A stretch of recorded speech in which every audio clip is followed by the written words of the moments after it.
Running a little late, but I'm here.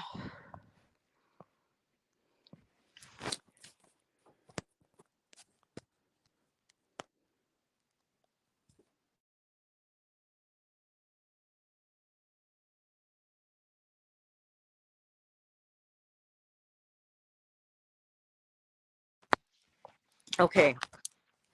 Little disorganized tonight. Sorry. Um, Waiting for Scarlett and waiting for. It's better. Right? I don't know. Okay. What's up, YouTube? Uh-oh.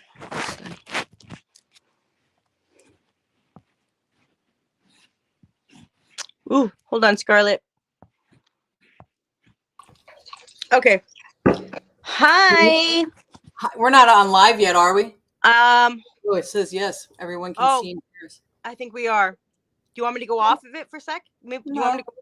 No? Okay. Nope. Just give me a second before people show Okay. up. All right.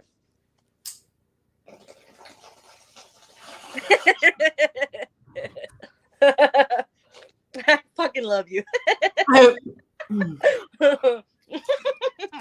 I'm a big believer in it. Mm-hmm. It's legal. And, it used to fuck me up really bad. And it doesn't do that much anymore because I got my ADHD meds. And so now it's okay. Well, see, that's what we're going to talk about because I can't smoke weed either because my heart can't handle it. I get paranoid. I'm like, what the hell? Oh, but the people that do use it, it's medicine. It straight up is medicine, and it is healthy for you. So, But before we go on, hi everybody, welcome. This is going to be a great talk. I'm so excited. I had to rush home. I had a flat tire. I had to get my daughter to a movie, and but should I do a disclaimer first here? And anything? Yes, I think you should because some things that we talk about could be very triggering. Okay, so people need to be aware of that. And every once in a while, we probably should just say, hey, this is what we're talking about, and be aware. Okay, so this is a disclaimer. We're not professionals. I mean, you are studying though, right? Yeah, I'm a professional. Okay. Yeah, I mean, I'm in school. Yeah. Okay, so are we on YouTube or are we on? We're on Facebook? both. Okay, cool. On both. Yeah. Some people were asking, and I wasn't sure. Oh, we're on both. I put it on both.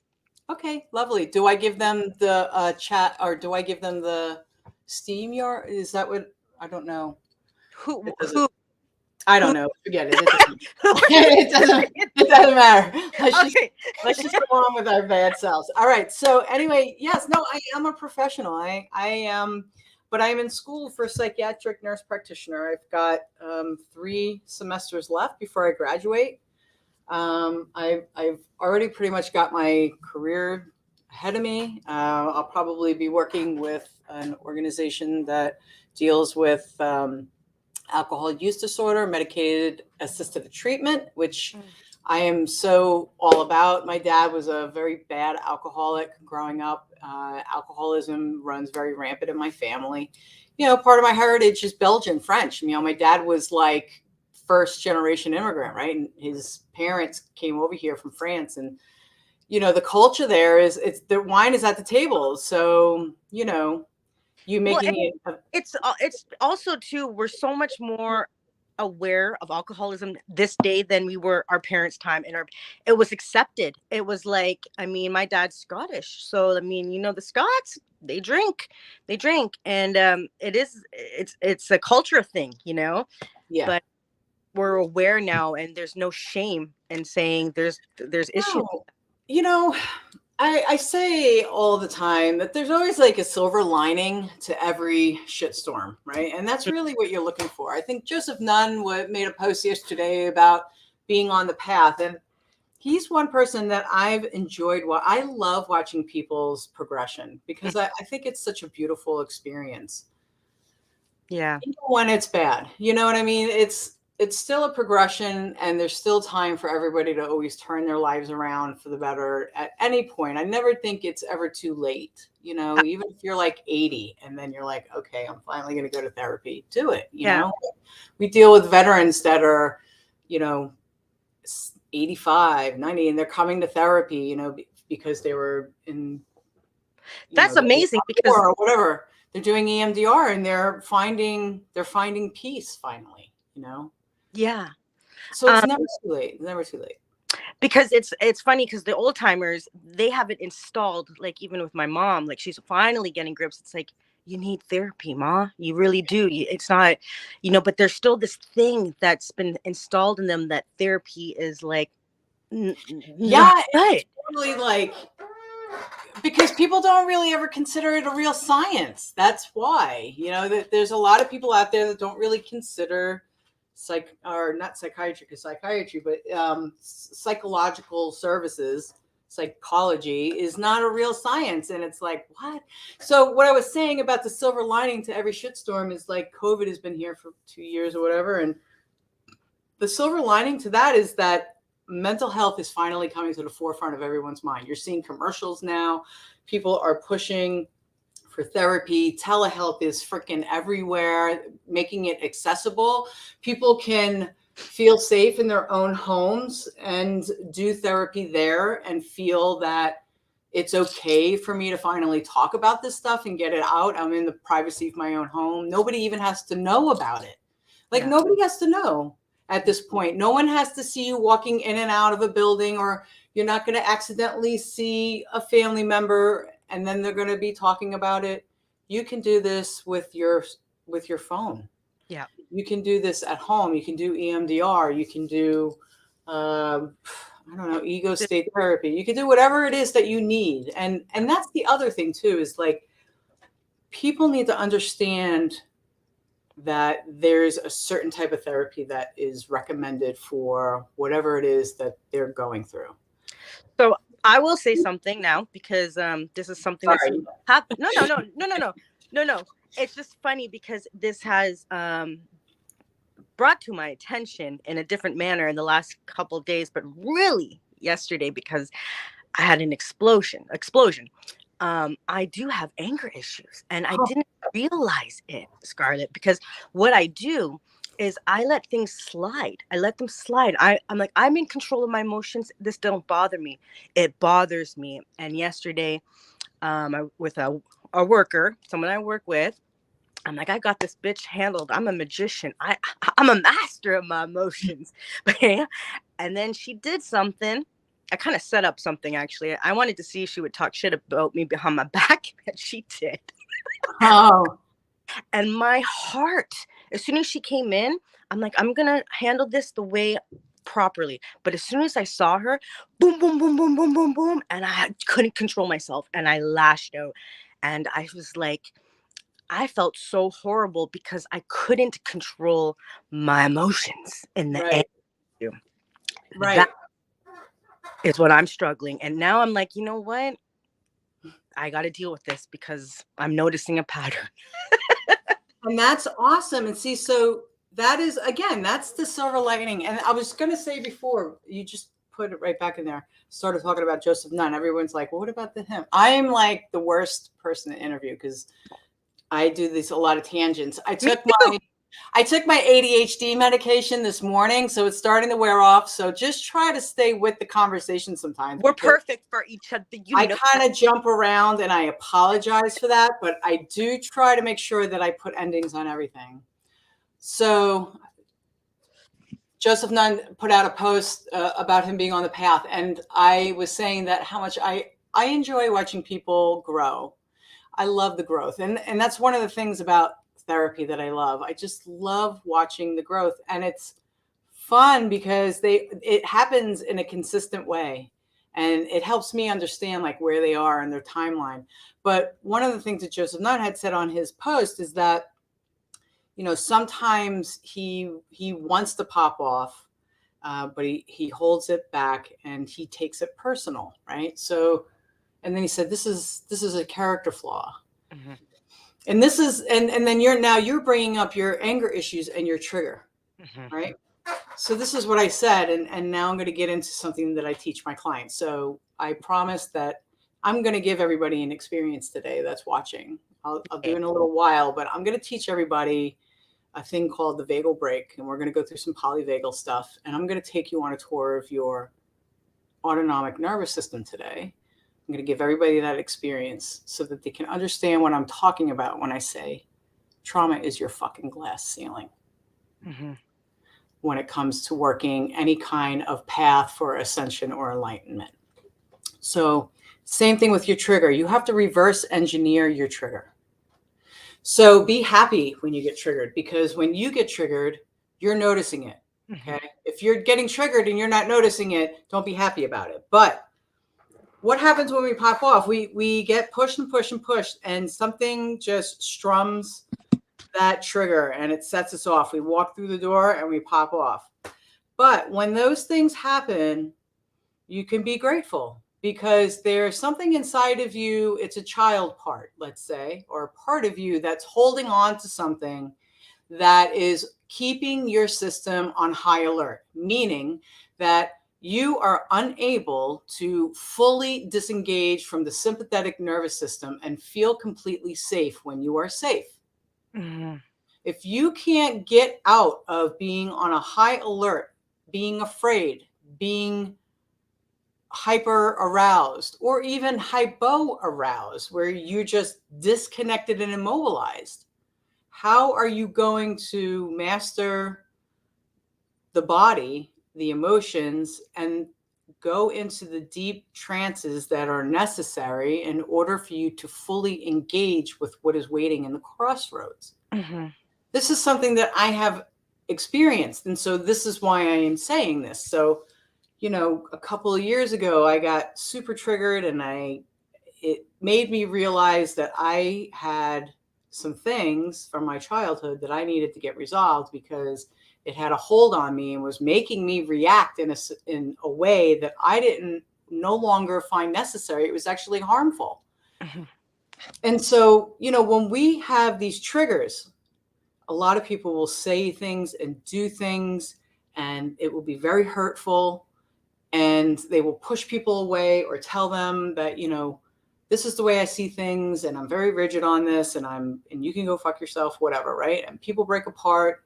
Relationships are always rocky because of our triggers. But really, when you look at the trigger, it is a protective measure that has been born in the moment when the original event happened. Your body said, fuck this. I couldn't even deal with it. It's too overwhelming. We're going to dissociate. And now I'm going to put a fucking pin in it. And the next time something makes me feel this way in my body, I'm going to fucking pop off. A defense mechanism. Yes, exactly. And really what they really are, it's child parts of ourselves. So maybe it's the 5-year-old part that's like popping off. I mean, if you look at the way people pop off, okay, when I say pop off, this is like losing your shit, getting violent, yelling at the top of your lungs, throwing things, domestic violence issues, storming out, ending relationships, just impulsive. You know, yes, impulsive and catastrophizing and setting yourself in a motion of just avoidance or closing down, disassociating, immobilization, shutting off, or even into the other extremes with like DID, you're going into different personalities. Now you're doing different things. It could trigger some type of other, you know, mental health event. But look at it as like a child part.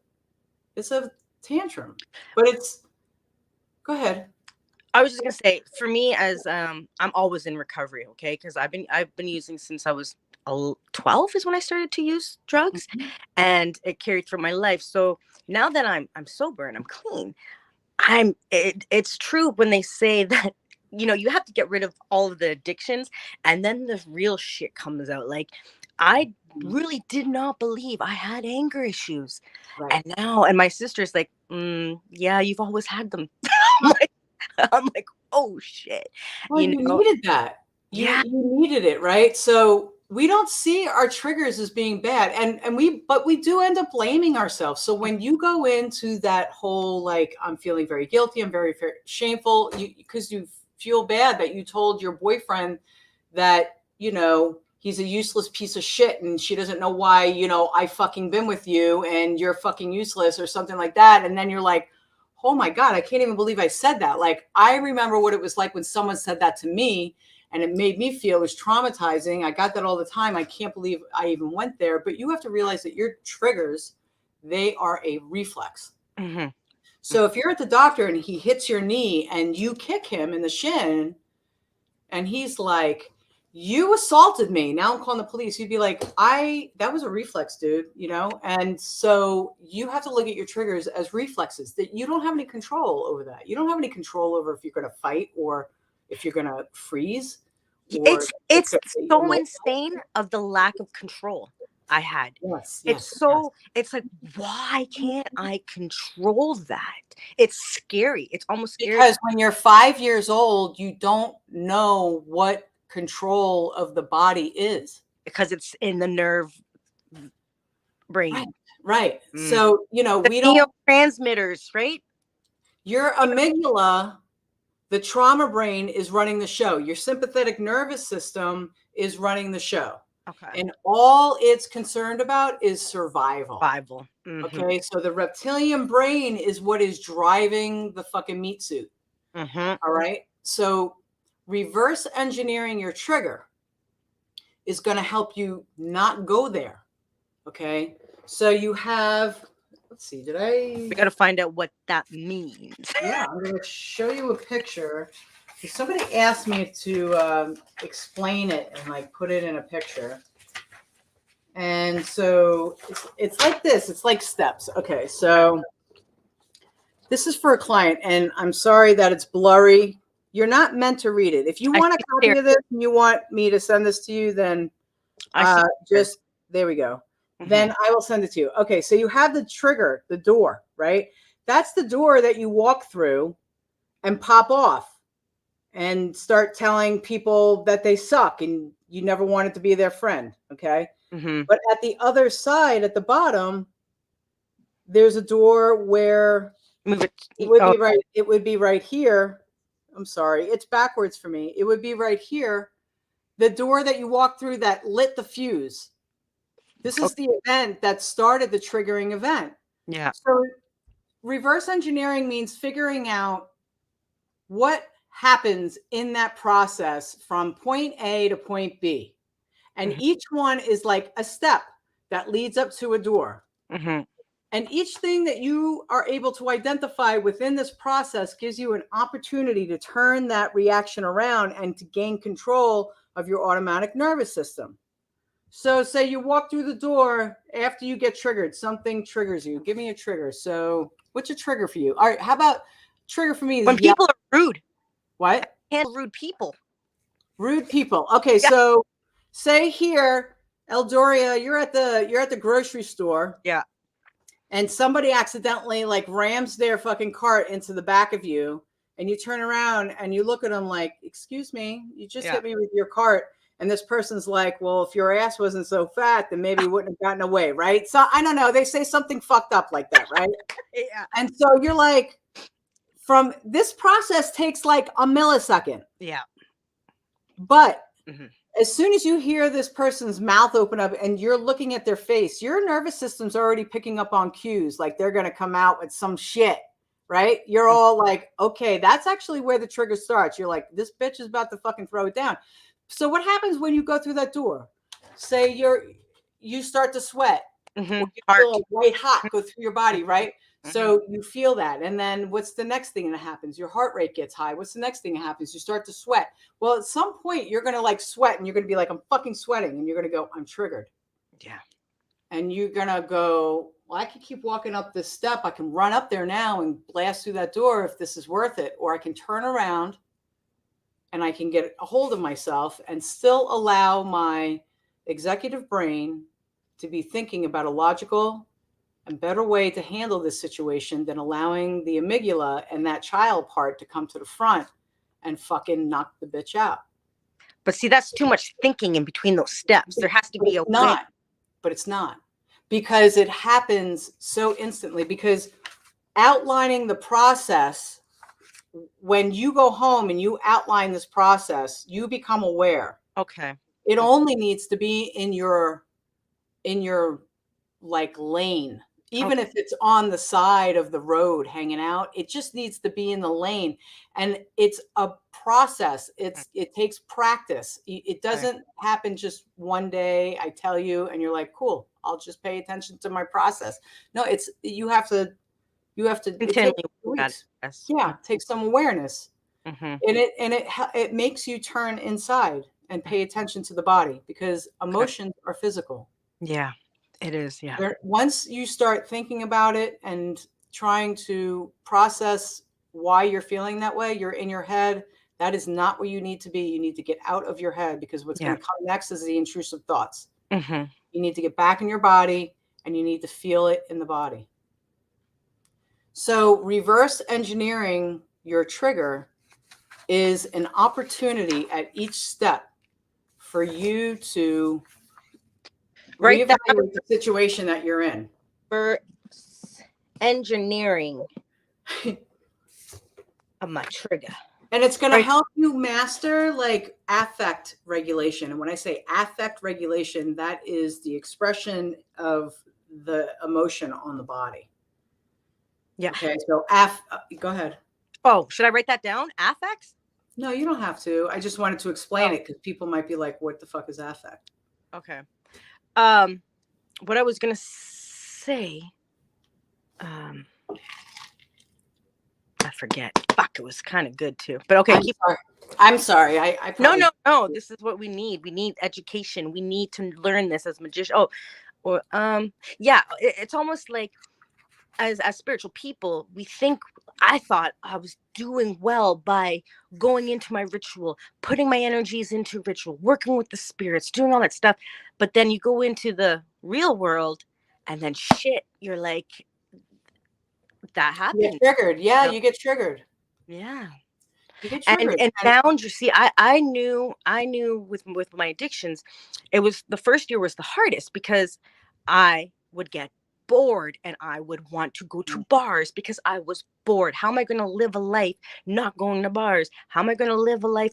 But that, like, now I love being alone. Stuff, right? But that took a long time, because I knew the trigger, so I was able to resist going to it's that. Hard, right? Because you can't hang out with people anymore. Like, you feel like, especially if you have addiction, like in your 20s or you're even younger, it's like parties. What am I going to do? Like, I can't go out with my friends. And you actually lose friends sometimes when you decide not to do drugs or alcohol. People are literally like, I don't want to hang out with you anymore if you're not going to be drinking. Yeah. And it's like, why? But then you start to only socialize with addicts and alcoholics. We only socialized with other addicts and alcoholics. I didn't know what a normal person was. I didn't know how to interact with people that didn't have what I had, because I didn't even think I had issues. I just thought I was a different person. I just thought I was, crazy, and I thought I was a criminal. But no, I had serious addictions because of trauma, and that's how I used self-medicated myself, because I couldn't, deal with life. Basically, I had so much trauma, and then because of using drugs, I caused more trauma. It was such a layered thing. Cycle. It's a cycle, and it's a harmful cycle, but thank you, COVID. Now, mental health is really starting to come to the forefront. And I think that, all addiction should be treated just, like it should be. Like, it's fucking like it's anything else. It's, it's a disease. It's inherited. There's a genetic factor to it. If you want to call it a disease or disorder or whatever, like, if people are addicted to something, then why is that happening? Yeah. Why is that happening? And more has to happen for that whole population.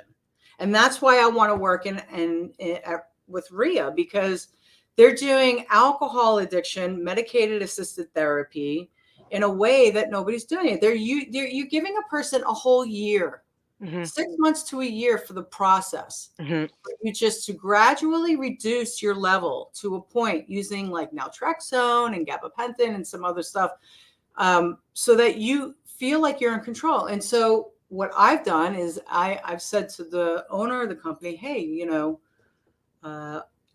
you should add EMDR, because EMDR is great for therapy for trauma. Can you explain what EMDR is? Because I don't know if anybody. Yes. Exactly. I'm sorry, I should have known that. Yeah. Okay, so EMDR is a form of therapy that's called eye movement desensitization and reprocessing. Okay. And they're known because they use bilateral stimulation, which is the whole look at me eye thing, right? And it runs on the premises that we have an internal information processing system, and CBT also runs along this vein. They're not the same in some sense, but they run along the vein as far as the information processing center. And what happens is that the trauma becomes so overwhelming that the mind can't finish it. It shuts down in the middle of the event and is just dissociated. And so that's how it's stored. So it's like stored maladaptively. It doesn't have an ending. And so the brain is like, keeps trying to hit the play button, but it can't because it's hitting a wall. What EMDR does with the bilateral stimulation and everything and all the 8 phases of the whole process, it pulls that wall down and allows the mind to go back and put an ending basically on that event so that it can be adaptively filed into the brain. And it also neutralizes the emotional arousal, the psychological effects, and it also reprocesses the physical sensations that are part of that trauma.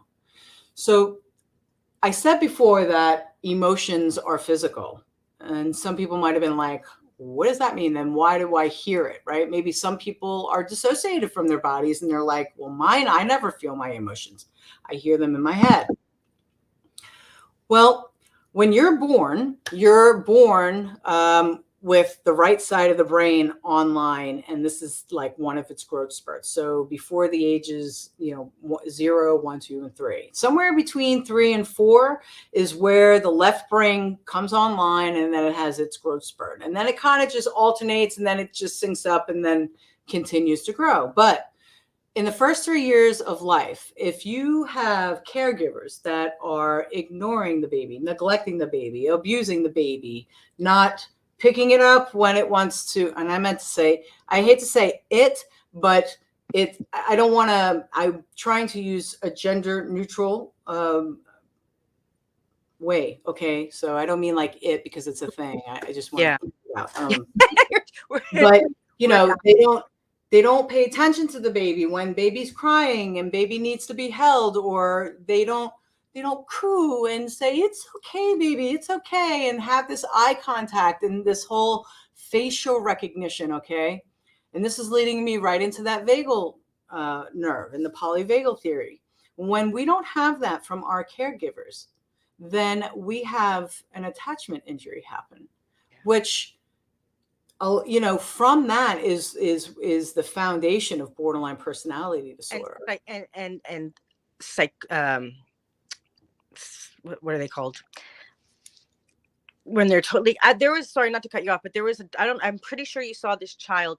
Her name was Beth. Did you ever watch Beth? She had an interview. She was like 5 years old, or she was 8 years old. She was in the 80s, cute, beautiful little girl, and they did blonde hair. Yes, I know what you're talking about. Because the father, she was neglected and abused so bad as a baby. She was so articulate and intelligent, expressing, but she had no emotional attachment to anything. She was antisocial personality disorder. She was a psychopath or sociopath. Oh, yeah. So exactly. So see how important attachment is? Yeah. But a lot of the times what will happen is people will present like people that I treat. Girl, I don't know what it is, but for every case that I've got is a complex case. I have not ever had an easy like therapy case or a standard protocol EMDR person. So I guess that's where I'll be going. I have, dealing from all types of on the spectrum of dissociation. It's still amazing. I love doing parts work. Anyway, I'm sorry. Before I digress. Tangent. Where was I? So people that have this attachment injury, they will present like, and the trauma continues, like they will present with borderline traits. So if you're going to be working with complex trauma, you got to know borderline. Yeah. I forgot where I was going with this. I know it had something. The attachment of. Right. So the attachment, the attachment type is going to really outline for the rest of your body. And so the reason why the emotions are physical, that's where I was going, is because the first 3 years of your life, that's all you've got is just right brain. Mm-hmm. And so you're born, as Jaak Pasept says, you are born with 7 hardwired emotions or affect circuits. Mm-hmm. Okay.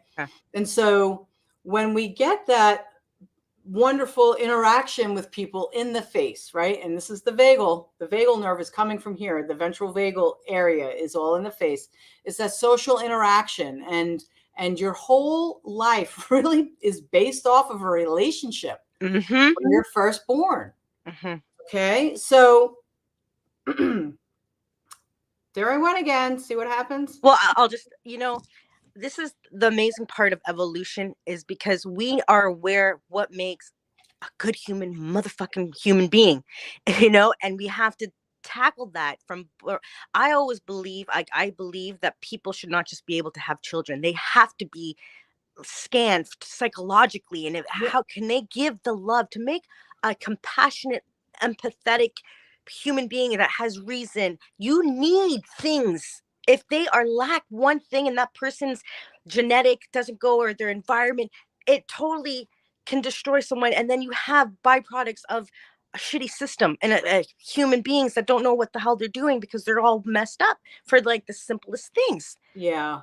I mean, it would be nice it would be interesting to see how we would have evolved if mental health was like the forefront of the healthcare system from 50 years ago, right?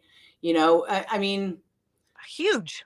It's hard to say because this is a section of politics and personal belief that I'm not ready to share online because I know that it will fuck people up. But right now, everything I think taken away. That's the most important thing, because the stigma of what a schizophrenic is or what a drug is, all this, it's like, no, drug addicts are your judges. They're smoking pipes too. There's so many different levels of drug addiction, but there's a stigma that's attached to it.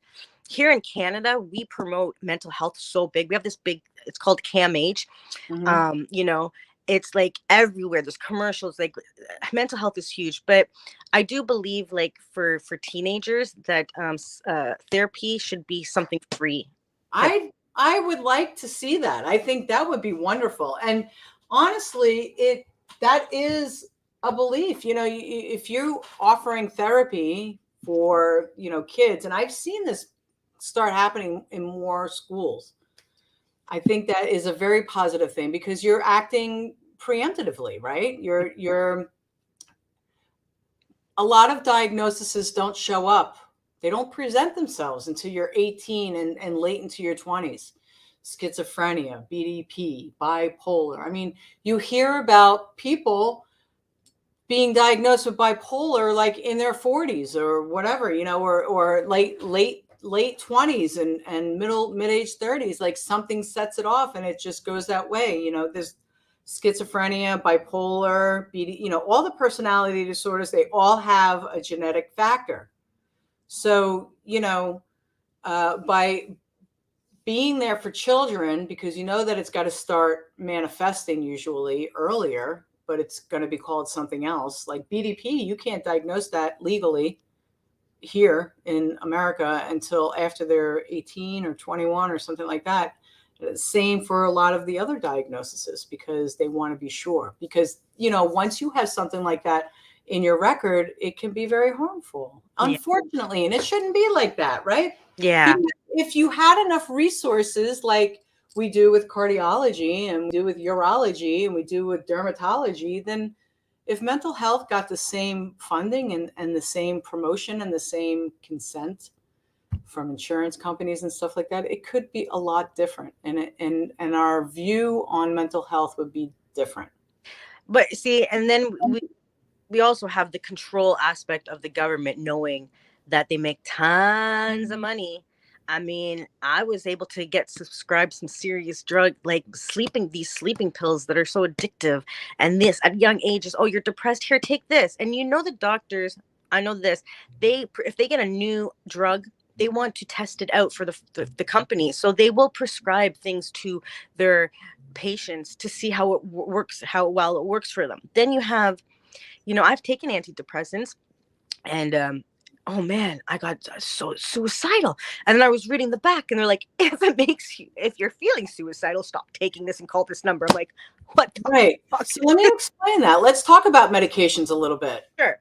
Okay, so the deal with medications with all SSRIs, which is now, you have your MAOIs and you have your TCAs, and now you have your SSRIs, which are the first thing that's usually first line drug for depression and suicidal ideation and anxiety. And that's because they have a low side effect profile. Each one has a little bit of a nuance for something else, but there is across the board, if you start feeling more suicidal or become suicidal within the first 2 weeks of taking this drug, you have to stop it. And now, there's no way for us to predict that. No. Because when you're taking an SSRI, you're increasing the level of serotonin in the brain, and there's no drug test for us to do to check that. Yeah. If there was, it would be a lot easier, right? Because then we could just check your norepinephrine, dopamine levels, your serotonin levels, glutamate levels, GABA levels, and we could know exactly what to prescribe you. It would be fucking great. Can't do scans? No.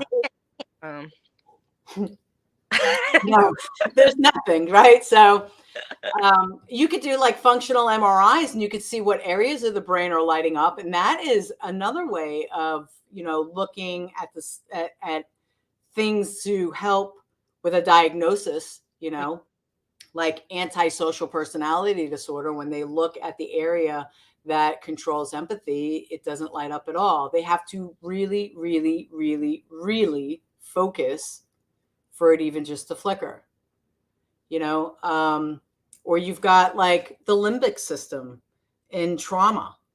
The thalamus is like a direct line to a lot of places in the brain because it is giving sensory input as fast as it can. So it's got two branches, the thalamus. When it goes into the amygdala, it's got a short path, which is like if you're hiking and then you see something and you're like, oh, fuck, that's a snake. And then you realize, oh, it's just a stick, right? That's the second pathway. So the thalamus like controls, it alerts the amygdala and says danger, and you're like, oh my God. And then, but there's still like more processing to go on, and you're like, oh, or you're like, no, that's definitely some danger. The amygdala is what is so fired up in those functional MRIs with people with PTSD and CPTSD. It's on fire. It's on all the time. It's always on.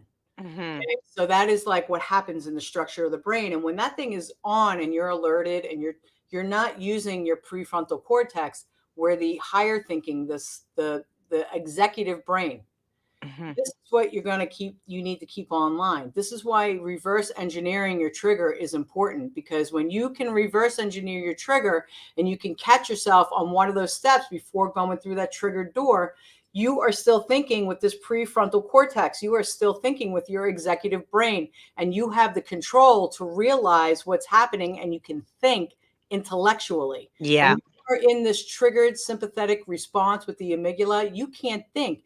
You can't concentrate. You can't just one thing. Words. The only thing you're thinking about is getting the fuck out of Dodge because you need to survive. Mm-hmm. That's all that's doing. So you have people that are just in this zone all the time. All right, let's go into the polyvagal stuff, because I said that I was going to take you through a little meditation. Guys, hi, thank you for commenting. And here, I haven't gotten a chance to go through everybody's stuff. Okay, yeah, go ahead and go through that. We got Behemoth X with us. Hello. Oh, hi. Yeah, he says he was, to be honest with you, I was diagnosed schizophrenic, then years later bipolar. And then I'm obsessed. So there is a lot of mental health here, and this is why we're doing this, because there's no shame. We're here. Absolutely not. I can tell you right now, I have got CPTSD like a motherfucker. My dad was a bad alcoholic. I love him. He's not here with me anymore. I'm still working through some stuff. You know, I mean, I grew up in Long Island, New York. Italian family, you know, that the culture there is different. You get your ass beat. I mean, that's just the way it is. That's the East Coast, right? It's a lot of it is survival anyway, just even walking through the street and back and forth or whatever. It's just kind of like the mentality that New Yorkers have, or people even on the East Coast, because you find people in Connecticut and Jersey, they're all like that, you know.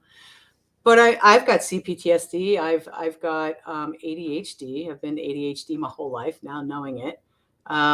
What else is there? I know there's something else, but I can't even think. I think I've got some borderline personality traits. Short-term memory loss. Yeah, CRS. It's called CRS. It's can't remember shit. That's what it is. I've had CRS since I was like 18. Yeah. Oh, that could be it too. Yeah.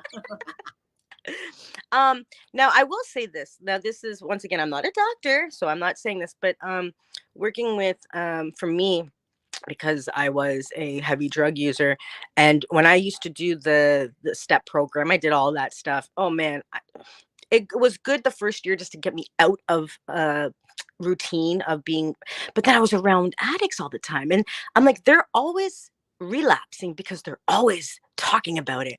And I came to the conclusion, if I just not be around these people all the time, after I got myself together, and when they relapse hardcore, and they die. A lot of them die in NA, okay, because they every day, it's twice, you go to meetings twice a week or twice a week, and then, but it's consistently listening to people's pain. There's no growth, there's no like and they talk, it is a God-based, and you know, they say believe in whatever God you want, but it's still it still made me feel not, I didn't like it. I was not fitting well. And I'm like, maybe I should come up with like something for Luciferians, for witches, like some kind of support thing. But then I'm like, I don't want to be always, I know it's important to talk about your feelings, but is there, like, you know, I'm asking you, is that healthy to always be talking about your pain and trauma, and then listening to other people's pain and trauma all the time? Like, you can get PTSD from hearing other people's trauma stories. Mm-hmm. Yeah, that can traumatize a person. Mm-hmm. Absolutely. I mean, even in the DSM-5, it says that. Yeah. So is it healthy? I don't know. I mean, if it's not helping you, then fuck no. Yeah. And that's not the group for you. Oh, but no. You can see how trauma is a glass ceiling. Like you said, it was always the same thing. There's no growth. There's no growth. Right? And in the occult, it's the same thing. What you, especially in, well, not even the occult, just in general, like anybody that's on an enlightenment or like ascension path with the body, you know, trauma keeps you in a place. It does. You know, of sympathetic, and you can never let go because you're afraid of, even in your own surroundings, you've got this underlying fear because of the trauma, and you can't completely let go because you can't completely trust. Yeah. And then when you flip or you relapse, and then you come to the meetings and you talk, this guilt and shame comes on, and it's like, what the and then you have to start all over again. I'm like, but right. I only slipped once. Well, you just lost all your months. I'm like, I know, it's really devastating, right? And then people are like, you know, but and going right back to, okay, so my DMP my dissertation project, it was treating the post-combat military veteran population with EMDR as opposed to CBT or prolonged exposure, because it would re-traumatize them because they would have to talk about their shit over and over and over again. EMDR, you don't have to do that. You don't even have to remember it. If you can feel it in your body, because the body will remember the trauma, period. That's what I wanted to tell you. So in my healing, don't know, I think it was Belial that showed me this technique. Okay. Mm-hmm. He told me to vision myself going back to the most traumatic time. So I would go into a meditative state. Mm-hmm. I would put myself in the times of my trauma and talk to myself as I was there. And I would be like, look at you're going to be okay. And I was healing myself in that moment while I was in that trauma. And then I was thinking about it when I was going through my trauma. It was almost like there was a presence, even though I was totally disconnected. It's like I somehow went back in time, was there to heal myself because I made it. If you're an addict, if you're somebody with any types of issues and you've survived and you've made it, you got something. You got something. A lot of people don't fucking make it. They don't understand how hard it is to I've seen so many people die. Get out of that lifestyle, because drugs are something that's everywhere. Yeah. Yep. No. Yes. There were so many people in my high school that committed suicide every year. I mean, I can't tell you how many people I've lost to suicide. It was like, it was a trend or something. I mean, it was just so many people. Yeah. Now, so I'm going to skip into what psychedelics have done for me. And this is my only personal thing. Okay, hold on. Let's not go there yet. Let me finish what I was saying about the addiction. So, but you're right. Addiction and trauma. That's why people relapse. Yeah. So my DMP project now has turned into treating the veteran population with EMDR and alcohol use disorder medication treatment, because the prevalence of like alcohol, a substance use disorder with PTSD co-occurring is like hand in hand. And it's ridiculous when it comes into the military population. I'm trying to work towards changing the stigma and changing the rules on how they deal with mental health in the military as a whole, because it's cannot continue to go on the way that it is now. You were in the military, right? Yes, I was. Wow. Yes, so for 11 years, and then I was medically retired. Yeah. But yeah, so addiction and trauma. So what happens is, like, my argument is this: if you treat the alcoholism, the person still has the trauma, so they're going to relapse over and over and over again, right? But if you treat the alcoholism, or if you treat the trauma, then they're left with this alcohol use disorder. They're left with the substance abuse, right? But if you treat them together, then you kill two birds with one stone, and the person has a better chance of recovery for a longer period of time. Because usually the trauma is what's driving the drinking, and then it becomes an addiction. And now the addiction is driving the drinking, and so is the trauma. So it's like double, right? They always have to be something co-occurring or comorbid. Yeah, that's it. Yeah, okay. Now, psychedelics, you were starting to get into, I fully back. Like, there is so much evidence for microdosing and using ketamine for depression. There's tons of studies out there for the use of LSD, microdosing, and mushrooms and stuff like that for depression and trauma. There's ayahuasca used for trauma, which, and so I definitely think that there's something there. Because when you use psychedelics, you get straight to your subconscious, and you find answers, and things are clear. You really do. Things are removed and unfogged, and it's actually very spiritual, and it is very healing, because you're not using it to party. Like, you're not a kid getting and I think that happens because you become externalized from your body.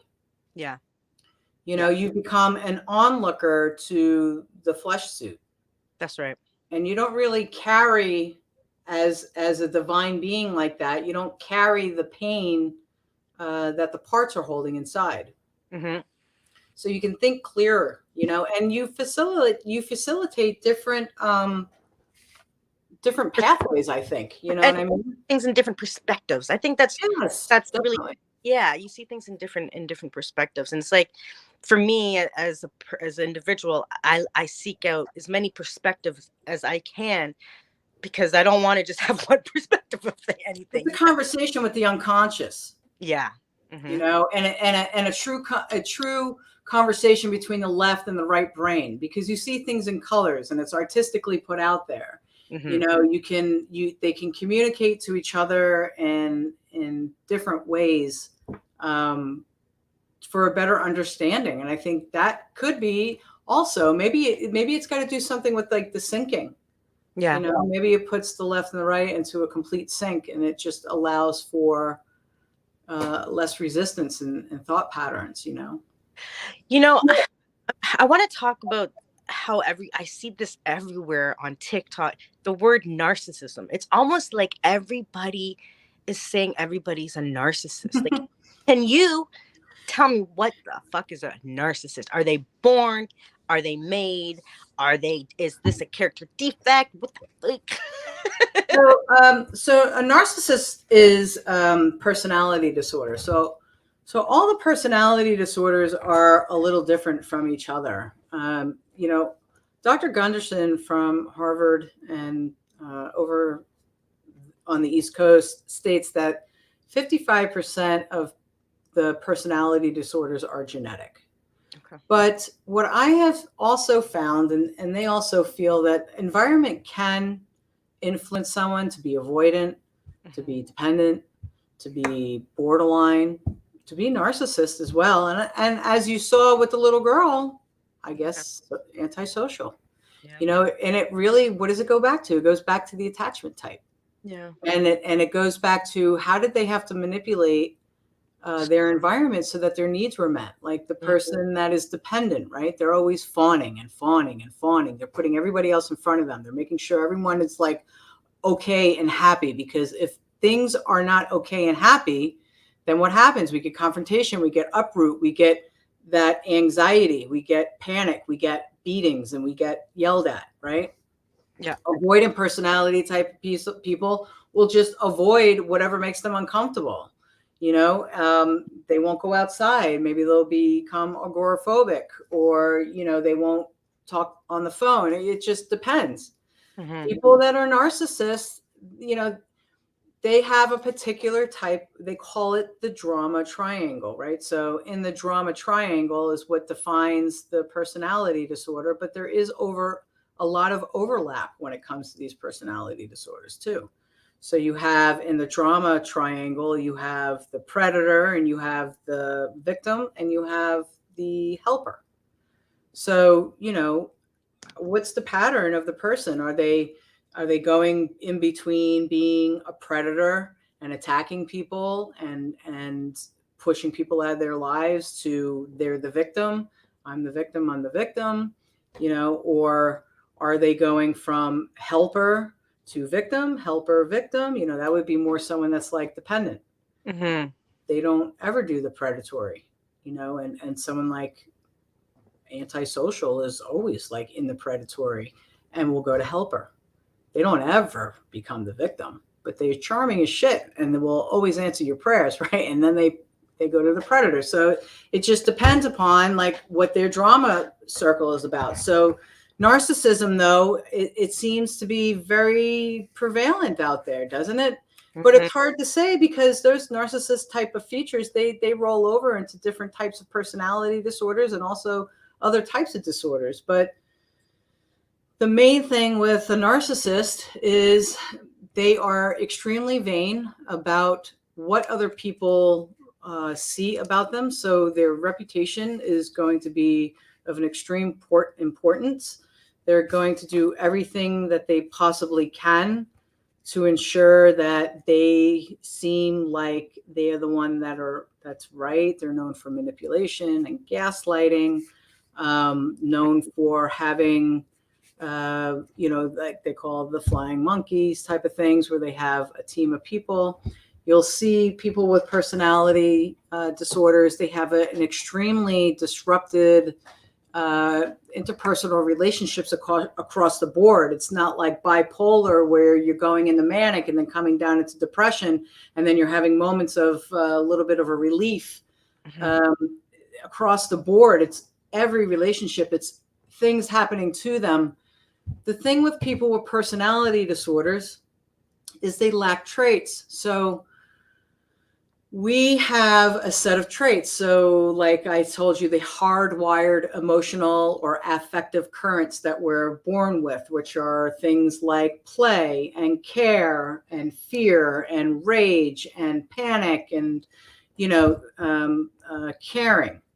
And so when the rigidity between those circuits become individualized, I guess you will say, instead of being able to fluidly come in and out of these as the situation dictates in our everyday life. Because from moment to moment, we're switching how we feel or whatever, right? Well, people that are like dissociative or, people that are dissociative, all of their circuits are there, but they've got a thick wall in between, and that wall determines the level of dissociation.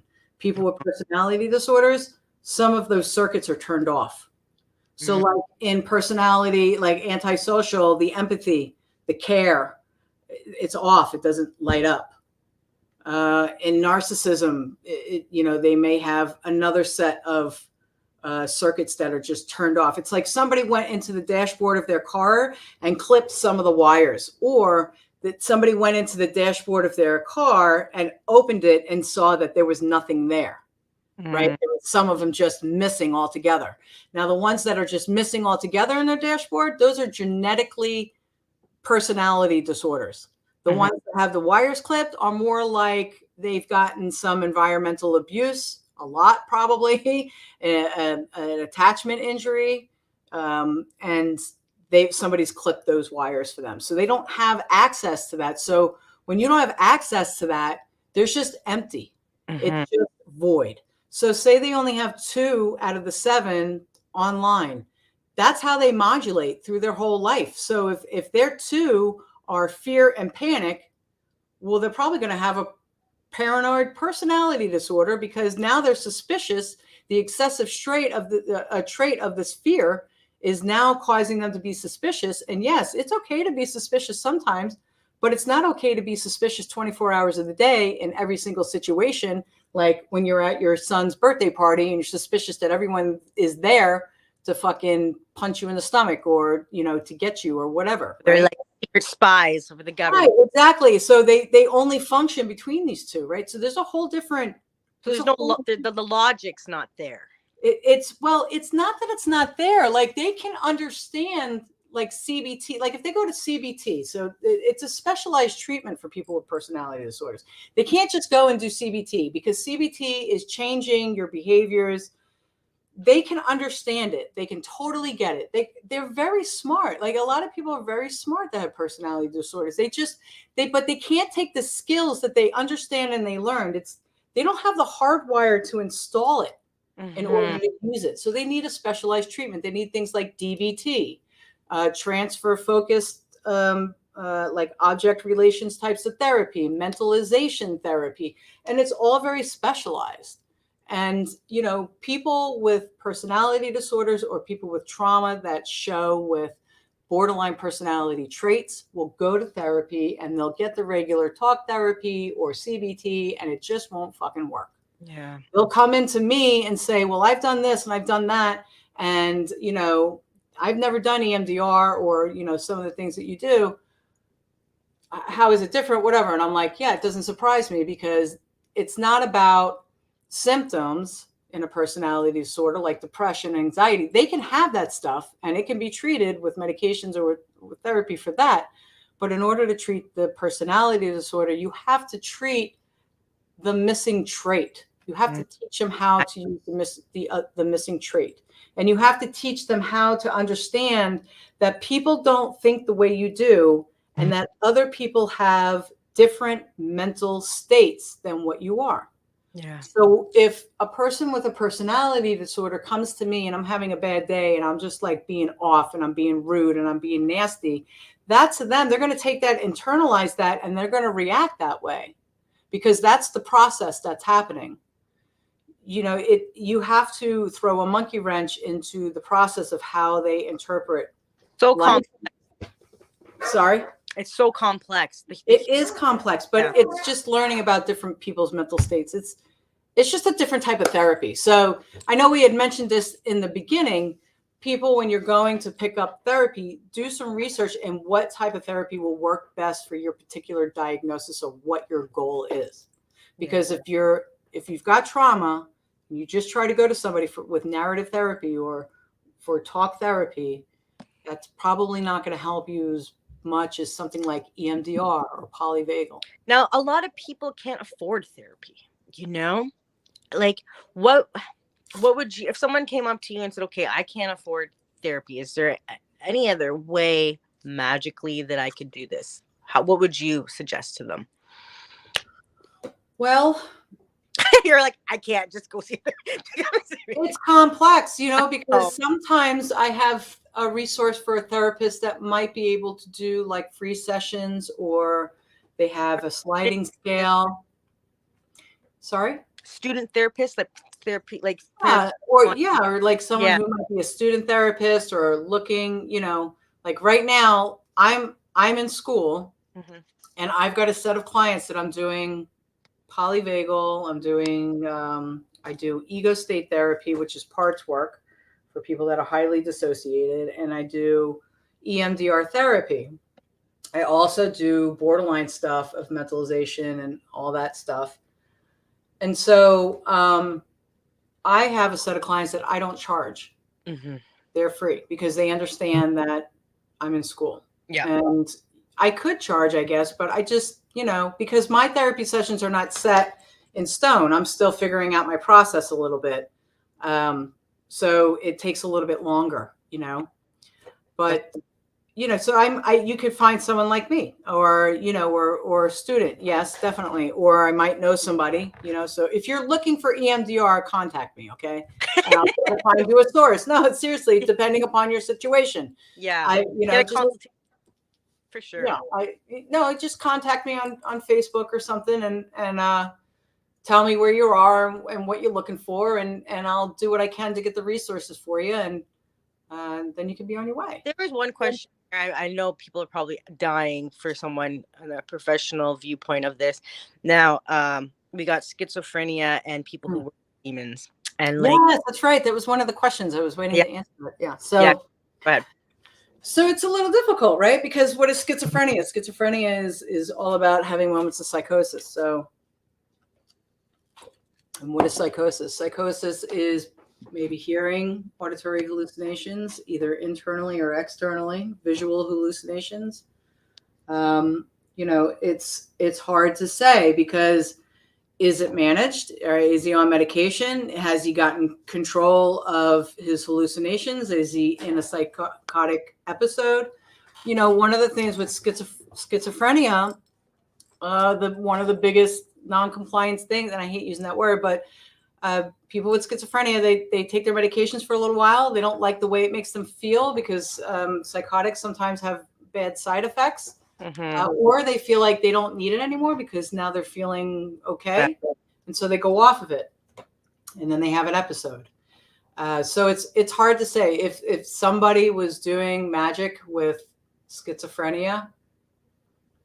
But see, isn't the hallucination, there's this one guy that he has a TikTok and he's a schizophrenic and he's able to show you what he sees every day. He draws these little things out and like, does he have a mustache and black hair? I think so, but he does a little weird thing. Yeah. I follow him too. Yeah. Very interesting because to me, so if I was seeing what he's seeing and I work with spirits, they're totally two different. They are two different things, right? But are they two different things up until the point where you fully immerse yourself into your work? Yeah. So at what point does it not become part of the subconscious to create some type of psychotic event? Yeah. So it's hard to say. I mean, I guess really I don't have schizophrenia, so I can't really answer this for them. But if I was pressed for an answer, I would have to say that it would be up to an individual basis on how they're able to recognize what's a hallucination and what isn't, because I would gather that their hallucinations probably have some type of theme. Yeah. And probably have or work in a certain way that perhaps the spiritual entity wouldn't. Yeah. I wouldn't necessarily put it off the table, but I definitely would question how he would know. And I would just ask that person, honestly, if I really wanted to know. I think it's always interesting to hear from people like that. I always love hearing experiences like that. So if you do have schizophrenia and you are a magician and you would like to tell me how you know the differences, I would be open to hearing that. I would love to hear your experience. But, I would think that they would just be able to know. And their experiences with the psychotic episodes may also have a different somatic feeling. I think I get a different vibe when I'm manifesting or working with any kind of spirit. It's a different frequency than anything I feel in the world. Yeah. As And I know. There's different levels of schizophrenia too, because there's like they say that you have 5 of these things, if you have 3 out of the 5, you're schizophrenic. But then there's still things, because the hallucinations, the paranoia, there's so many different degrees. Delusions. You have to have delusions. All that stuff. The thing is like people that use substances and they have schizophrenia. Right. You have to rule that out. Yeah. And like when you have to rule that out with bipolar too. You have to always rule that out if it's drug induced. Yeah, because from my personal experience, when I would stay up for 3 days, you're damn right I'm hallucinating.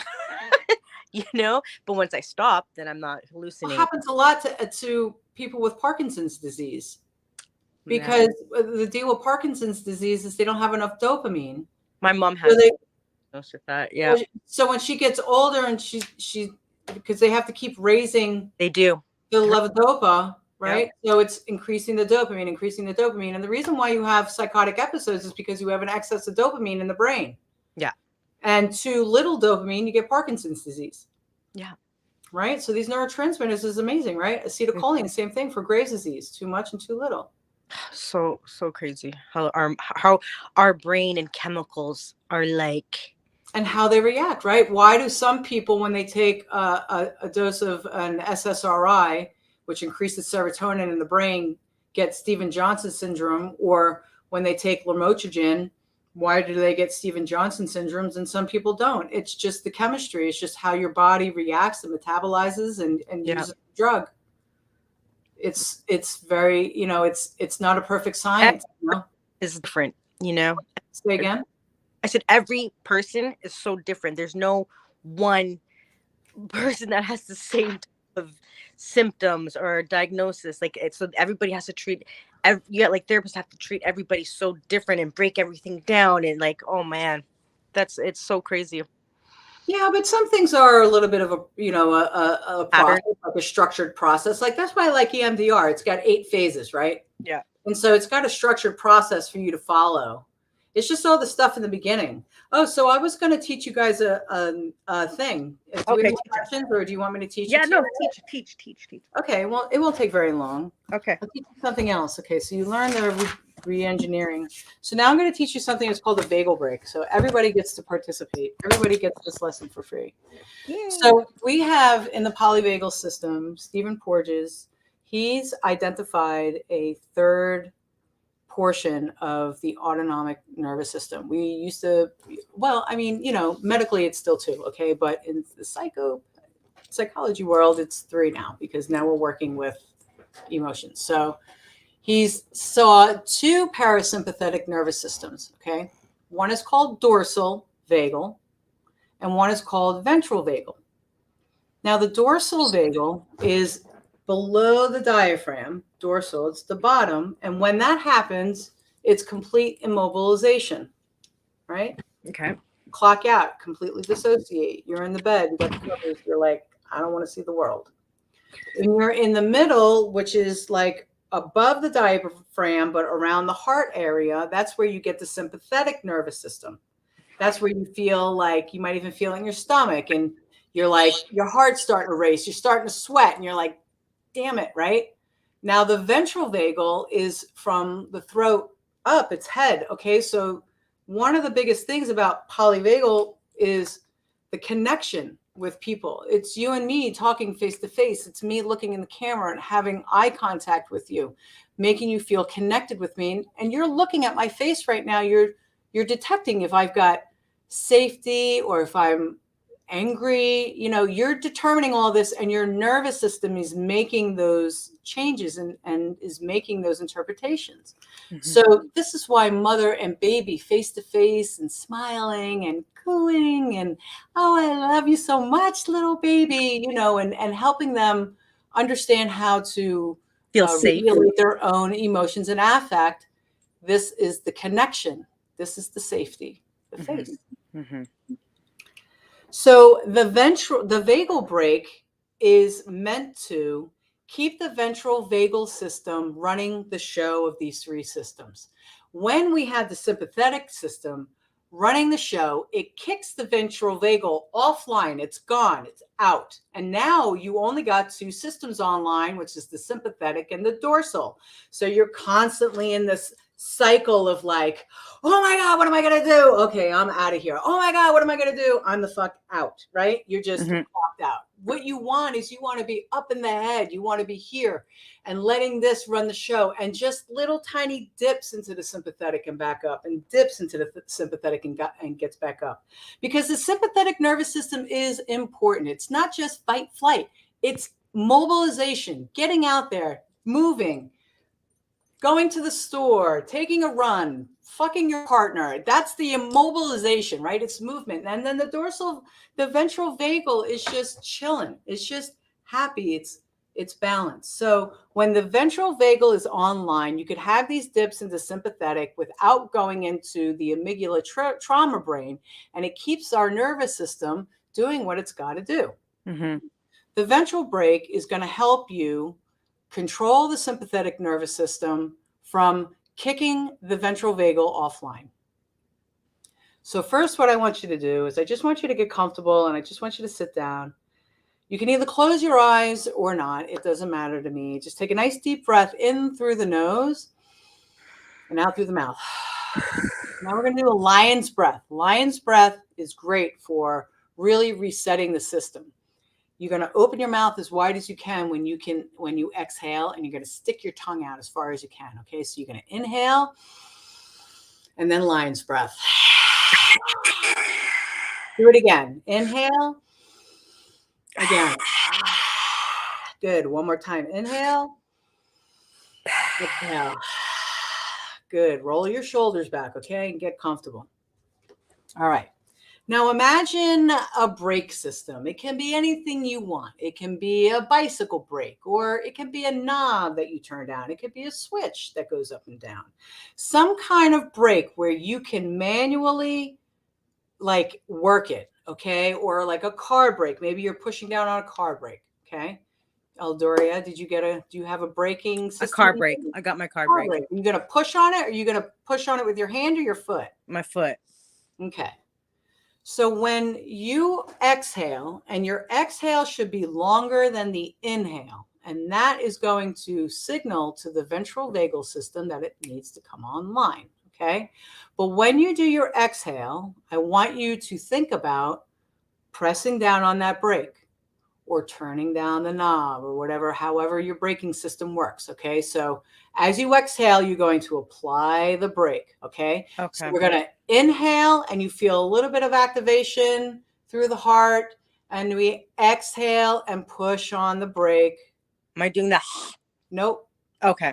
Not unless you want to. And then we inhale again. I bet you other people did it. And we exhale, pushing on that brake.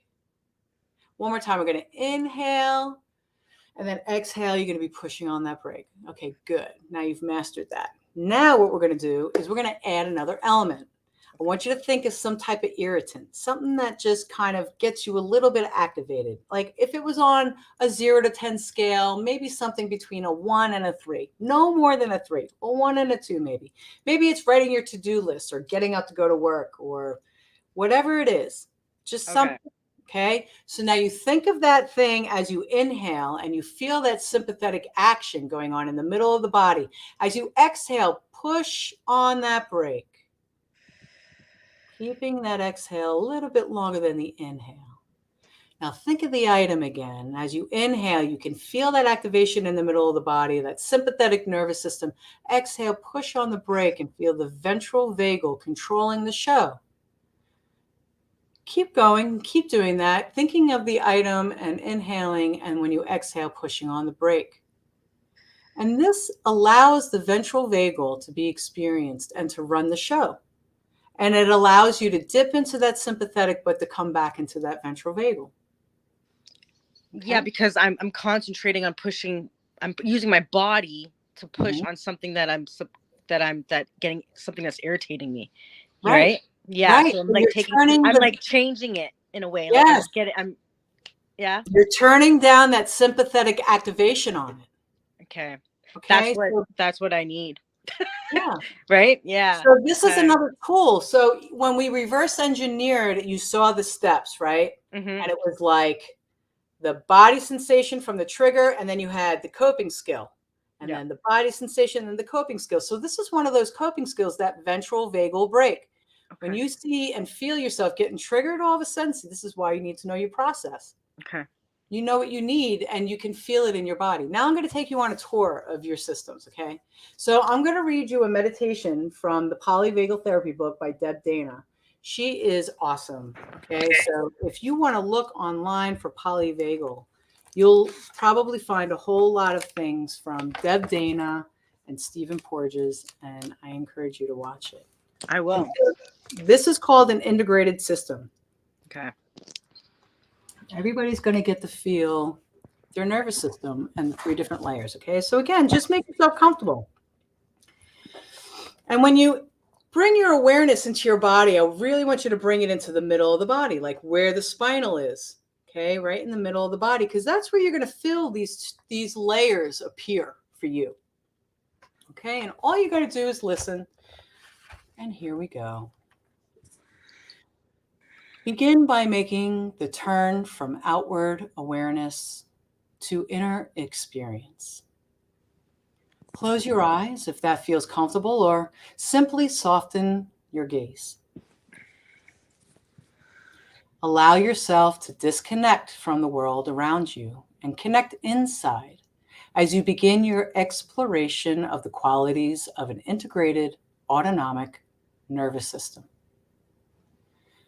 This is the system in balance, and where the 3 streams of autonomic experience join their energies to work in cooperation, bringing health, growth, and restoration. Move into connection with these regulating energies. Begin in the ancient dorsal vagal branch, the part of your autonomic nervous system that lies below the diaphragm. Envision your diaphragm, the muscle at the bottom of your ribs, separating your chest from your abdomen. Then begin to move slowly downward, following your digestive tract. Feel into your stomach and your intestines. Sense the progress or the process of digestion that brings nutrients to nourish you. This is the realm of the dorsal vagus, slow, deliberate, steady. Take a moment to feel this ancient beat. Now, travel upward into the sympathetic branch and find movement and energy. Feel your spinal cord and then sense into the middle of your back. Feel your sympathetic nervous system circulating your blood, influencing your heartbeat, and making moment-to-moment adjustments to your body temperature. The rhythm here awakens you. Sense the stirring of energy and soak in this invitation toward movement. And now find the newest branch, the ventral vagus. Return to your diaphragm and move up to your heart, to your lungs, to your throat. This is the system of breath, beat, and sound. Sense a sigh of relief. Feel the rhythm of your heart, the vibration in your throat. Continue upward to your face, your eyes, and your ears. Find the energy of engagement, the pull towards connection. Allow that energy to build and fill you. From this place, tune into the gentle ways the ventral vagus watches over your system, feeling how the ventral vagus is sitting on top of the other systems, bringing regulating energy, allowing the sympathetic and dorsal vagal branches to do their work. Bathe in this experience of homeostasis. Now take a nice cleansing breath in through the nose and out through your mouth, and welcome back. When you're ready, you can open your eyes and rejoin. That was awesome. I started to get like a tingly feeling in the back of my neck. That's wonderful. Yeah. And I was feeling really light-weighted, but like I thought I'm almost going into possession. It's a little weird, right? So people that spend a whole lot of time in the sympathetic nervous like area, when you come in a dorsal vagal or a ventral vagal, it might feel really weird and uncomfortable. You might be like, this is really strange. I but you've got the tools now to kind of get yourself back in there. Okay. That heady space, when you feel that ventral vagal sitting on top of the other two systems, that's the way it should be. You want that ventral vagal to run the system and be able to dip down, even below into dorsal, and then come back up into ventral vagal. That is what this exercise is reteaching your body, because that's how it should be modulating. It should be modulating between all of them.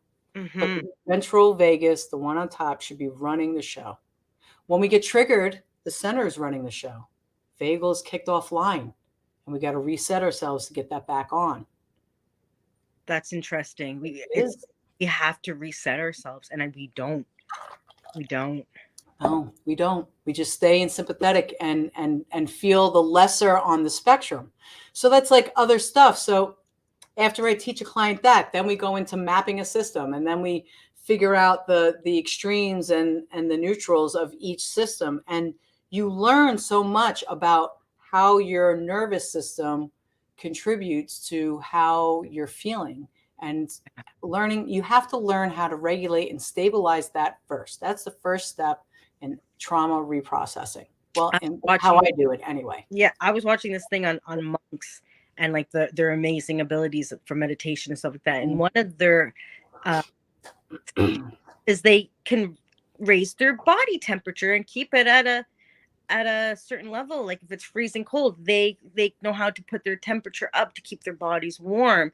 Like, and when you were saying that about raising my temperature, that just kind of like clicked into me. I'm like, that's the human body is so fascinating and so powerful, but it's learning these techniques that we're not learned at a young age. We're like, we go to school and we're not learned these things that are like coping mechanisms.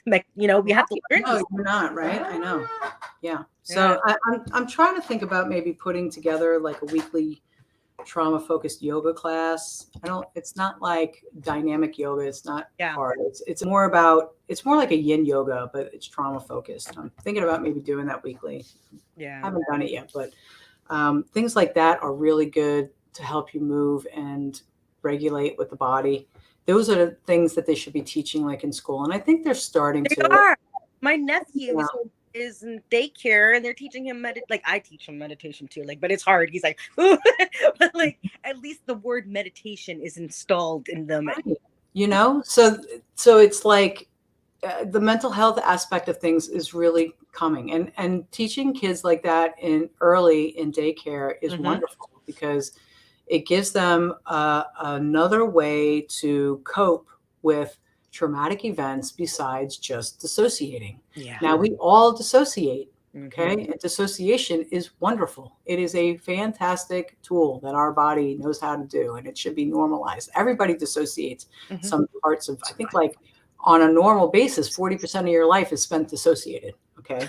And as far as like, and things like memory, right? So memory is a big issue with people with PTSD. And here's why.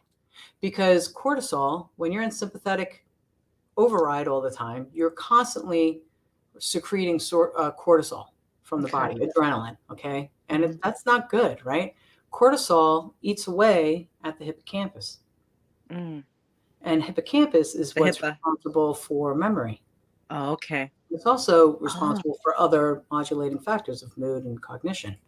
But, this is like one of the things. So again, when you look at the psychological, physiological, and biological processes of what trauma does to the body, you can see how it is impossible for the body to get into certain states or to further trust itself to get into deeper levels of, I don't know, awareness. I guess I don't.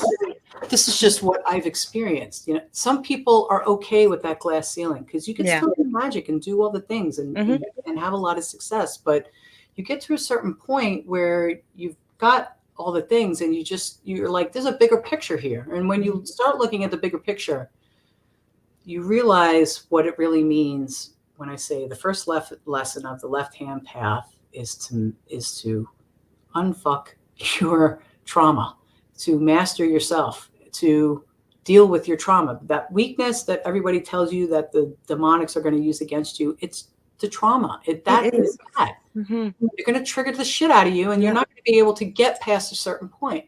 Yeah, I agree. And there's another, TikTok is good for some things because there's some educational people out there that really are teaching shit. There's this group of people that just only deal with trauma, and they do a lot of healing and ceremonies. And there was this one lady, and her body's twitching, and they're like, see, this is trauma leaving the body, because after you unlock and you heal, like, your body has a physical reaction, And I can, I'm not going to say that it's fake, because when I help people reprocess trauma, you do get physical manifestation. The Body Keeps a Score is a book, okay? And it's written because it's true. The somatic, when your right brain for the first 3 years of your life is online, it doesn't have language or logic. The only way that it is able to remember the lessons of how to be safe or how to regulate emotion is stored in the body. That's why emotions are physical, because we can't interpret it like this. We feel something in the body. We feel hunger and we cry because it hurts, right? Or we want affection and because we feel lonely and we want mom or whatever, right? Because we don't know how to say, oh, I'm just lonely, Yeah. It's pain, it's sensory, and they don't like it. And it's a memory of habit too. Like, that's how I used to do it. Habit. Yes. Core beliefs, habit. Yeah. Habit, Yeah. So I would not, it does get physical sometimes for people after they do EMDR. They might ask you to, because reprocessing takes place after that. That's why they got to be stabilized in a secure place. But, it's like, you'll cry on one day out of nowhere. You'll just start crying, or your body will be super sore and you just got to stay in bed and rest. You'll probably be super fucking tired after you reprocess, and you will feel a little foggy. But after all that's out and you understand that this is just a manifestation of the body letting it go, you're able to do it. And it's the last time you have to deal with it. Yeah. And it's wonderful. Yeah. Your whole perception of life will change when you're not plagued with daily suffering. And it's hard to imagine how you will be different beforehand, because you can never imagine a life without feeling PTSD, because it's just so foreign. Some people might. I don't know. I have a whole life, so I don't know. I didn't know what it was like. But afterwards, it was more like I had a better understanding of myself. I had a better understanding of people. I could I wasn't so reactionary. I wasn't suffering as much. I wasn't having nightmares. I wasn't reliving my trauma like I was every single day. I didn't even know it. Yeah. You know? And then once all that's dealt with and you're dealing with it, then, you know, working with spirits, it takes it to such a different level, you know, like I don't know what it's going to be like when all my trauma's gone. Like, what are the spirits going to teach me now? Like, what else is there now after you? Because it seems like there's always something you have to like unravel. Like, we're so layered, we're so complex and layered. And then that's why you get these, and I'm gonna just bring this in a little bit, turn it around, but like, you see how toxic our community can be because people are doing the same behaviors over and over and over again, but they're supposed to be enlightened. And I don't even like using that word enlightened. I think that's such a word. Yeah, you know? I know it's a buzzword, you know. It's dark fluff. But and it's like the basic things people need to learn, but they want to go into this deep. They want to work with these entities that are going, just like what you said, are going to trigger you so you can deal with your shit. But if you don't know how to deal with your shit, then it's going to keep on happening. Right. But everything is a pattern, right? So I mean, the one thing that I've learned in my life, that things will keep happening to you until you can learn the lessons. So eventually what happens is you start seeing the lessons. And then as soon as the thing happens, you're like, okay, I don't need to do this again because I see where this is going and I see the lesson, and then you can move on. But sometimes it takes a long time. You know, the occult is not something that can be studied in one lifetime, you know, and this is maybe why. So, I mean, not everybody has the emotional capability or the psychological flexibility to do this stuff. And sometimes, you know, things are just so horrific. You know, I mean, if you can at least, I mean, with the Emdr, you don't have to really even go into the traumatic event. Even if you don't remember it, or you just want to work on like the feelings of the body, there's ways with the Emdr that we can switch it. Like we can, when things become too heavy, there's like the flash technique that we can use that decreases the emotionality. We can fractionate the trauma so that it's just little bits at a time. And yes, it takes a little bit longer, but it would take even longer if we tried to just do the whole thing and made it unbearable and you kept associating, right? There's ways around that.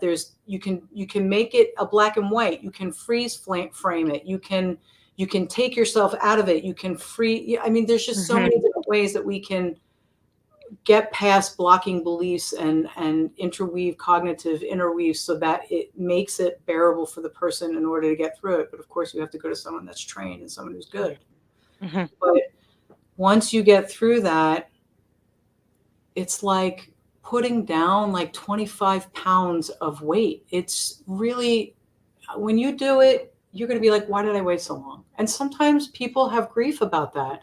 And then I have to take them through that process because they're like, my whole life was spent here and I could have done this. And, you know, but you know, what I tell people is that you probably, for whatever reason, you weren't ready at that time. I know that I couldn't have been doing what I'm doing or had gone through my trauma. I wasn't even admitting to myself that I had childhood trauma in my 20s. I was still angry and I was, you know, still trying to figure out what I was going to do with myself. There's no way I would have been able to reprocess anything right then. Right. So I think it does take a certain maturity of your mind when you're ready to deal with the complex psychology of your mind. You're not, because your 20-year-old me was still like a baby. I wouldn't know what the hell this is, but like now when you reach a certain age and things change, you know, after like you realize, oh, self-help book. Well, I don't do self-help books, but you know what I mean? Like things you see that you need. Your everything changes with age, for sure. It's different for every person. You know what I mean? Like some people are ready. I mean, I have adolescent clients that are doing really well, you know, and yeah, it just depends on the person and where you are in your path for whatever reason. You know, I had gotten into this field 25 years ago and then I've been doing this for 25 years, but I don't think I was in a place at the time. I wouldn't have been useful to anyone. Well, because you have to be able to deal with your shit before you can help. That's why, like, I went to school for addiction counseling while I was still using. And I was like, I can't by everybody's story. I can't go help addicts when I'm still an addict. Yeah. Like, you know, like. Yeah. And, But, you know, and I really do believe that anyone who suffers from substance use addiction, first of all, you know, that's another thing you can't help. It's, you know, largely genetic. But it should come with a trauma program. And I know some places try to do that, like in residential and stuff like that, but I very rarely ever see like success through that, because I think too, when I look back at my life and I look back at a lot of people that have issues, it's that when you're a child and you're expressing yourself and you get shamed for that. And that's exactly correct. You get shamed for being carefree and loving or whatever it is. Something happened, and my whole love for myself as an individual was shattered at a very young age, and that's what made me totally derail my path and who I was. Yeah. You know, next time you get angry, really look at the reasons why you're angry. There's an underlying reason and there's a root cause. And when you are able to reverse engineer your trigger, you'll come to that conclusion. And then there's another stairway that's in front of that. Okay. So then the stairway, once you learn your process and you can control the trigger and turn yourself around, then what you do is you take the event that lit the fuse and you take the stairway that way, and then you reverse engineer that. Like, what led you up to that? Was it a person? Was it a situation? Is it something within your control that you need to change? And then you can place the proper boundaries that you need to do so that you don't even have somebody lighting the fuse. Yeah. You know? Because that's what we all want. We all want to be able to control our reactions. Yeah. Yeah, I know. But I mean, that's like one of the first things I think when I really first started to study the Black arts. That was like the first thing that someone told me. They're like, you have to learn to control your emotions. And I was like, okay. And I did that. I did that on my own with working with the spirits that I work with. But it obviously, as of, 2018 or whatever it was, when I had that huge revelation, that epiphany from the situation, I realized that I had more work to do. Mm-hmm. And so then I went and I did it. And that's, I'm a different person than I am then. I'm a very different person than what I was when I was a kid. Yeah. But I'm still learning to put my boundaries up, and I will continue to do that and not feel bad about it. But yes, I tell my clients that all the time. Like, when you get triggered and you pop off at someone and you say these horrible things or you do these horrible things or whatever, really look at what's happening. It's not you. The adult fronting person, your apparently normal self, has checked out, and your emotional part, your child part, has now come to the front to try to defend you and protect you, because this feeling, this trigger, is in its lane. It's in its realm. It's what it protects you from. It's holding all these type of emotions for you. So now you're popping off. You're having a tantrum, right? Like a child. It's true, because I'm thinking what you're saying right now, and I'm like, okay, I know that things start to irritate me, and then I'll address it. But if that person really doesn't hear me and does it again and does it again, and I'm still expressing it, that's what builds me up. It's not being heard. That's what I'm thinking. That has got to be the number one most common thing I hear among everybody, including myself, not being heard. Yeah. Because nobody fucking heard you when you were crying out when you were a child. Yeah. I'm sorry if people getting triggered, but it's that is where that comes from. It is true. It is true. And then you learn to have to deal with things yourself. Mm-hmm. Yeah. And so it translates up the line where it's adaptive. Yeah.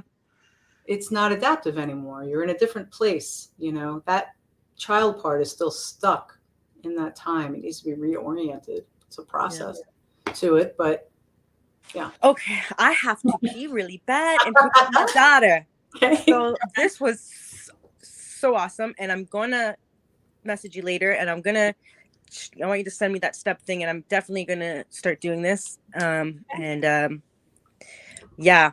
If anybody wants I had a wonderful time. I'm always up for talking about this stuff and getting it out there, because it needs to be said, and it needs to be people need to hear this, and you know, yeah, because you know, a lot of people that are stuck in the occult are like, what do I do next? It's like, you got to go to therapy. You got to deal with your shit. Oh, the truth. Yep. Yeah. All right, Scarlett, have a lovely evening, and thanks everybody for joining, and yeah. Bye. Bye-bye.